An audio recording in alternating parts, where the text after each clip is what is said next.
along with Virginia's allegation of trafficking. Andrew Lowy, who has written the royal's unauthorized biography, claims to have laid bare other potential crimes, almost all driven by Andrew's hunger for cash. Tonight, we examine something the palace never intended the public to hear. A quiet but ruthless strategy unfolding behind closed doors. A strategy designed to control two individuals who for decades have left the monarchy bracing for the next embarrassment. Sources now claim Buckingham Palace has assembled a locked dossier containing more than 30 years of private information on Andre Mountbatten, Windsor and Sarah Ferguson. Not gossip, not speculation. Documented behavior, financial links, compromised friendships, and personal indiscretions that senior aides have reportedly decided can no longer remain scattered and unmarked. The file exists for one purpose: to ensure that Andrew and Sarah remain silent and compliant at a moment when the crown cannot withstand another scandal. Because the truth is simple and the accommodation will be bankrolled by the king. The same can't be said for Fergie, who's homeless and not swimming in cash by the looks of it. Yes, she's hoping some sort of generous benefactor will take her in,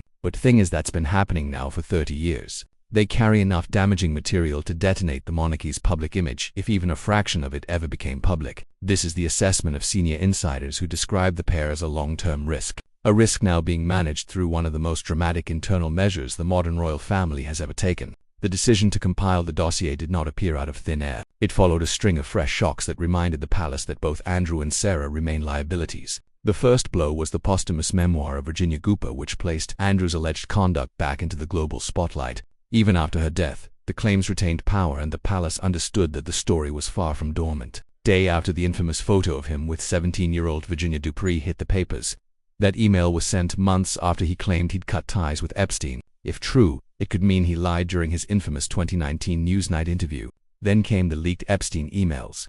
The messages where Andrew supposedly complained that he could not take any more of the pressure. Emails that reignited questions about his judgment and his private actions. This was a stark reminder that material connected to Andrew still lurks in archives, inboxes and private servers that the palace cannot fully control. For the monarchy, the nightmares of the past 2 decades were resurfacing, and the Yorks were once again at the center of it. Royal insiders say the king acted after significant pressure from 2 key figures, Prince William and Queen Camilla. William was angered by Andrew's insistence on issuing pompous, self-referential public statements as if he was still entitled to speak on behalf of the monarchy, because the king isn't there to exercise some grip. Prince William is quite rightly with his wife and family while she's recovering and having treatment for cancer. Nobody exercising any grip. No princess should have handbagged him. I don't know. Statements that infuriated senior staff and made the palace appear weak. Camilla, who has no patience for the chaos surrounding Andrew, reportedly urged Charles to draw a firm line. She has long believed Andrew and Sarah create unnecessary instability and that their scandals drain public goodwill from a monarchy already under scrutiny. This was the climate in which the dossier was created, not as a curiosity, as a weapon of restraint. The palace has decades of material concerning Andrew's behavior. Some has leaked, much has not. Among the documented controversies are allegations that he hosted sex workers during an official taxpayer-funded trip to Hong Kong, claims that he entertained up to 40 prostitutes during a visit to Thailand, his close, inexplicable friendship with Epstein. Long after Epstein's first conviction, Prince Andrew is being stripped of his prince title. But why now? Buckingham Palace said the king has today initiated a formal process and his younger brother will now be known as Andrew Mountbatten Windsor. He gave up his other titles earlier this month, including the Duke of York, after facing questions about his private life. Reports of staff complaining about his explosive temper, entitlement, and demeaning treatment of employees. His now infamous refusal to travel with anything other than a personal ironing board, valet, and a series of demands that became a joke among palace workers. The disastrous news interview that destroyed the last remnants of his public life. This is before even touching his financial dealings, overseas associates, or the company he kept during the years he believed himself untouchable. To put it plainly, Andrew's private world is a catalogue of hazards, and the palace knows it. Royal Lodge was the last symbol of Andrew's former status, a 30-room mansion he clung to with extraordinary determination. But the king's patience broke. The property is no longer his to defend, and the terms of the lease say that, as long as Prince Andrew maintains the upkeep of other property and the repairs and the renovations, then he is within in terms of the lease, and therefore it is very difficult to remove him or for him to move out. Andrew will be moved to a small cottage on the Sandringham estate, a controlled environment, limited staff, no grand halls, no private wings for visitors who might raise questions. It is not merely a downgrade, it is containment. But even Andrew is not considered a true danger. The real risk is Sarah Ferguson. According to royal biographer Andrew Lowy, the palace's concern is not Andrew speaking publicly, it is Sarah. He put it with stark clarity. Andrew knows everything, but he will never talk. He told all of it to Fergie, which makes her the threat. Despite a long public history of poor judgment, Fergie has always had one advantage: access. She spent decades next to Andrew. Holidays, private dinners, financial conversations. Sarah Ferguson has broken her silence over rumors about remarrying her ex-husband, Prince Andrew. Speaking to Bella magazine, Sarah said, "I get asked that all the time. We are very happy as we are now.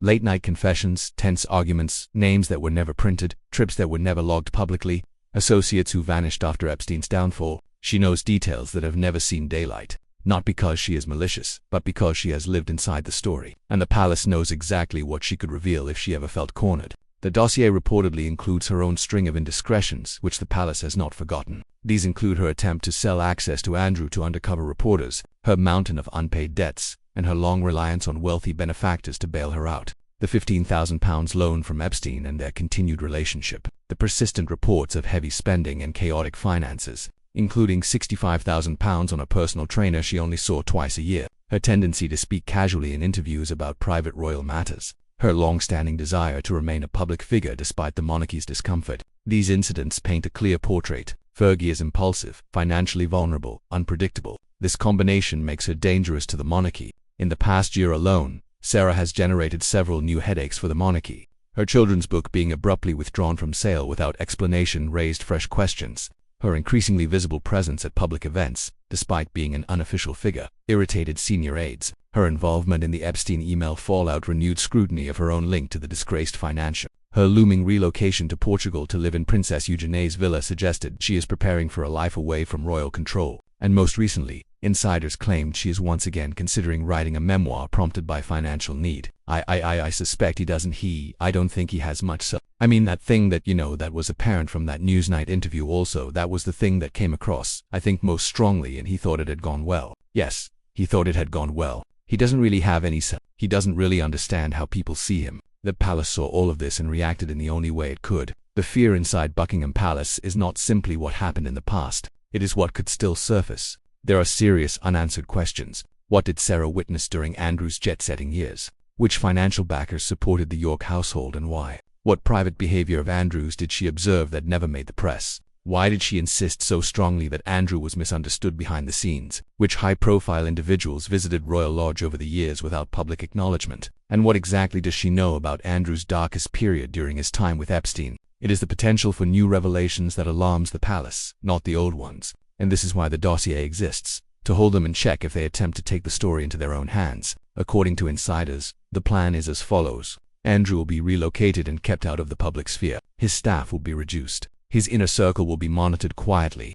Sarah will be handled differently, not aggressively, but with unmistakable pressure. She will be reminded at appropriate intervals that the Crown holds material that would be deeply damaging if released. This is not negotiation. It is containment. If a dossier of this nature truly exists, it marks one of the most decisive internal actions taken by the modern monarchy. Andrew Mountbatten Windsor has been removed from public life. Sarah Ferguson has been identified as the volatile variable. And Buckingham Palace has prepared itself for the possibility that one day one of them might decide to talk. The firm is not waiting for that moment. It is preparing to prevent it. This is control in its purest form, and it's the clearest warning they will ever receive. In recent months, a fresh wave of allegations has circulated in royal and investigative circles that deepen the already troubling picture surrounding Andrew. Former staff from his overseas tours have described what they called a pattern of late-night visitors at luxury hotels booked under diplomatic cover, including claims that Andrew insisted on entire floors being cleared for privacy during certain trips. There's a case for his basically financial corruption, the way that he abused his position as the special representative for trade and investment between 2001 and 2011. He was helping his business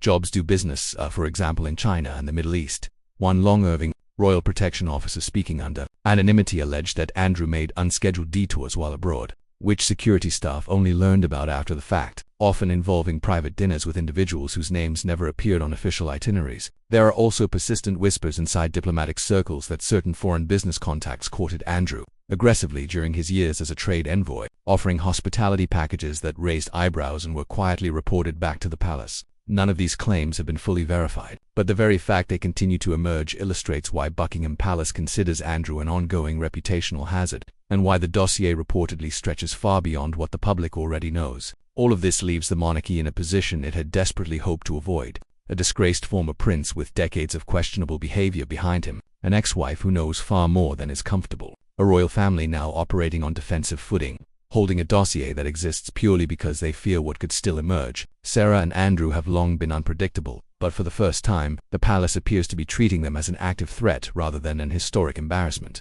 It is an extraordinary moment that demonstrates just how fragile the institution remains beneath the polished exterior, if even a fraction of what insiders claim is accurate. We are witnessing the crown preparing for impact quietly, strategically, ahead of time, and the question now is not what the Yerks have done in the past, but what they might yet decide to reveal. The monarchy is bracing for further shocks. The public may want to do the same. If you want continued updates as new information surfaces, make sure you subscribe to the channel. New developments are coming and this story is far from finished.